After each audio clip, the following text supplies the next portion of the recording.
For some people, this proposition may seem far-fetched, but ending poverty is both morally necessary and actually feasible.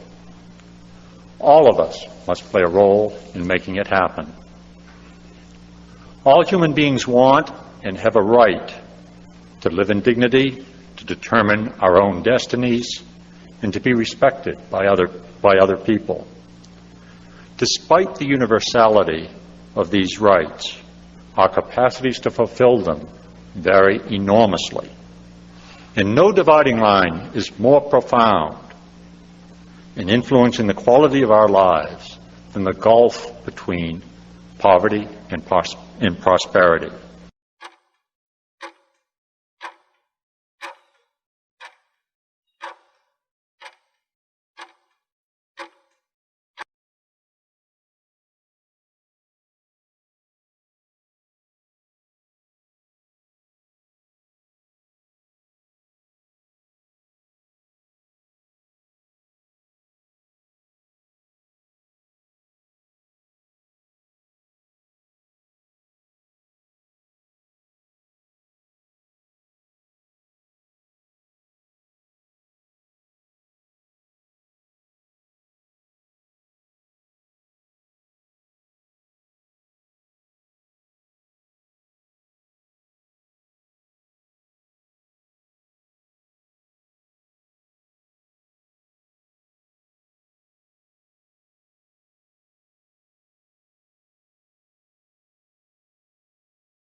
Well, there's a positive obligation on the bank to ensure that the people who are signing a loan guarantee know what they're doing. Loan guarantees are kind of unique in that someone is giving security or a guarantee and placing themselves at risk for someone else, and they receive nothing material in return. So you've got to ask yourself, why is this person doing this? Do they know what they're doing? They're risking a lot and not really getting anything back for it. So the imperative is that the bank must ensure that these people know what they're doing and that they fully understand the implications of what they're doing, and they know that their properties may be sold if another person doesn't meet their obligations.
Oh, it's very spooky. First of all, probability by itself is spooky. Let me show you how probability enters the system. You walk past a store window, and you see an image of yourself in the store window. You're straight and apart. You're not so bad, for a man of my age.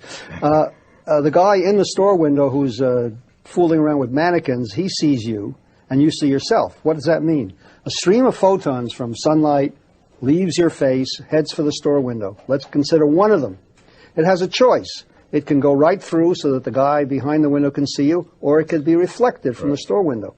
Some fraction of them are reflected, some of them go through. What determines that? What determines the future of that photon? And countless such examples teach us that it's random, that it's a throw of the dice. And that's where Einstein made his famous statement, God plays dice with the universe. At every instant of that single object, that quantum object, we have probability. We do not have certainty.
No, and that's an important aspect. As you alluded to earlier, we've previously done work which has proven that in some situations, even people whose blood pressure is not high can benefit from blood pressure lowering therapy. So in this study, the main reason that we included patients was because of diabetes. We didn't care what their blood pressure was, whether it was high or low. And our objective was to see whether or not lowering average or below average blood pressure in diabetics was beneficial, and the results suggested that irrespective of whether your blood pressure was high or low, if you had diabetes, you benefited.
What's an article? I was asking myself this very question in the post office yesterday, standing in line waiting to sign for, as it so happens, an article. A postal article. Not the postal article. Now, before we get ahead of ourselves, an article in English is a word that precedes a noun, and simply indicates specificity. This sounds quite complicated, and to be honest, it's quite complicated to say without spraying everyone within 15 feet, but the concept's quite simple.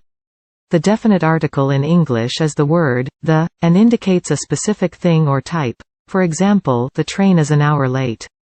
By contrast, the indefinite article in English is any of the words, a, an, or, some, and the indefinite article indicates a non-specific thing. For example, would you please pass me an apple? We always precede a word with, a, if it doesn't start with a vowel sound. For example, take a hike. I'm spending a weekend at Bernie's, or there's a knight in shining armor. Similarly, we precede words with the indefinite article, an, if they do start with a vowel sound, for example, an ostrich, an enormous mess, or an occupational health and safety policy.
Although the original American Indian cultures were highly diverse, they were similar in many of their traditions. Religious beliefs and rituals permeated every aspect of Indian life. Southwest tribes such as the Hopi and the Apaches had a rich and elaborate year-round sequence of ceremonials including songs, dances, and poetry. The Hopi performed dances to bring rain. The Apaches engaged in special dances and ceremonies to gain the support of the spirits before undertaking raids or going into war. The Plains tribes often sought contact with the spirits by going on a vision quest.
Archery, the practice or art of shooting with a bow and arrow, has played an important part in English history, being the main weapon of the foot soldier and instrumental in winning many battles in wars with the French, with whom we seem to be constantly at war during the Middle Ages.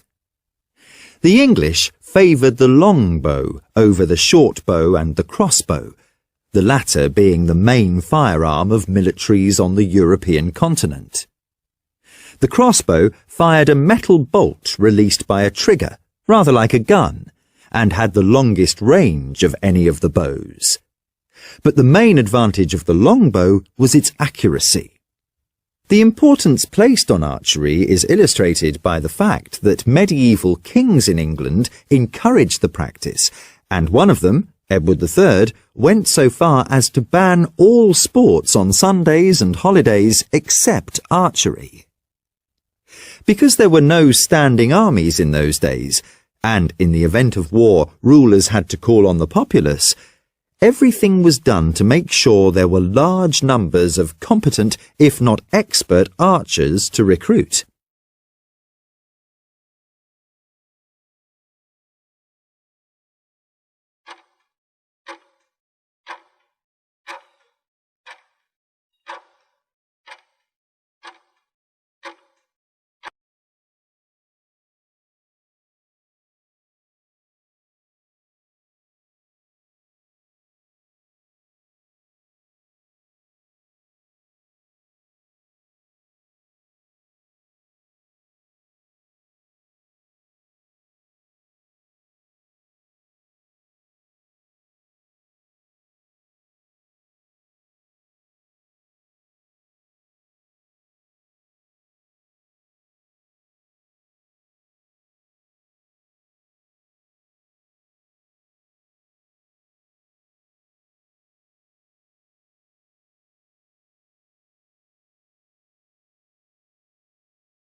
When societies were still mostly rural and agricultural, waste disposal was hardly an issue, partly because people tended to make use of everything, and partly because there was plenty of space to bury rubbish. It was when societies became predominantly urban and industrial that problems arose, mainly to do with health. City authorities had a hard time trying to find efficient ways of getting rid of all the rubbish. One of these was to get people to sort out their rubbish into different types, just as these days we are encouraged to separate our rubbish into different categories for easier removal and recycling.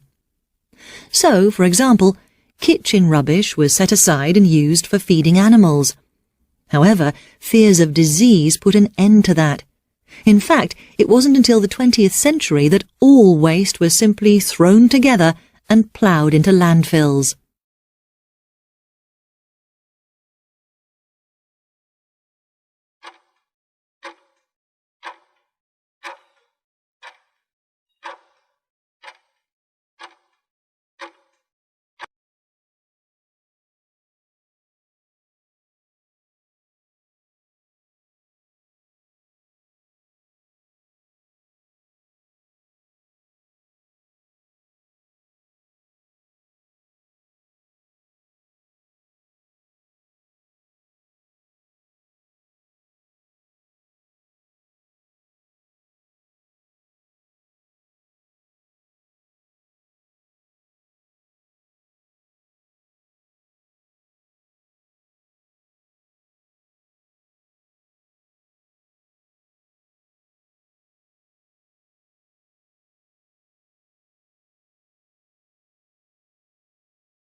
Leisure travel was, in a sense, a British invention. This was mainly due to economic and social factors. Britain was the first country to become fully industrialised, and industrial society offered growing numbers of people time for leisure. This, coupled with improvements in transport, especially the railways, meant that large numbers of people could get to holiday resorts in a very short time. Modern mass tourism, of a sort we can easily recognise today, began in 1841, when Thomas Cook organised the first package tour, in which everything was included in the cost: travel, hotel, and entertainment. To cater for the large numbers of new holidaymakers, holiday camps were established, both on the coast and in the countryside, and they became immensely popular. Their popularity declined, however, with the rise of cheap overseas tours, which gave many people their first opportunity to travel abroad.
No news is good news may be true for most of us most of the time. After all, we don't look forward to unpleasant things happening to us. But bad news is good news is true for those who work in the news media, and I suspect for the rest of us at least some of the time. It is tied up with stories and our seemingly insatiable need for stories. Have you ever been gripped by a story where nothing goes wrong for the characters? There's an incident in a Kingsley Amis novel that nicely illustrates this. The main character, Jake, comes home to find his wife chatting to a friend about a hairdresser both women know, who has moved with his family to somewhere in Africa. Jake listens in, expecting tales of cannibalism and such like. But no. The friend has just received a letter saying they love the place and are settling in nicely. Jake leaves the room in disgust. We demand to be entertained, and while we don't object to a happy ending, the characters have to have experienced loss, pain and hardship in one form or another along the way to have deserved it.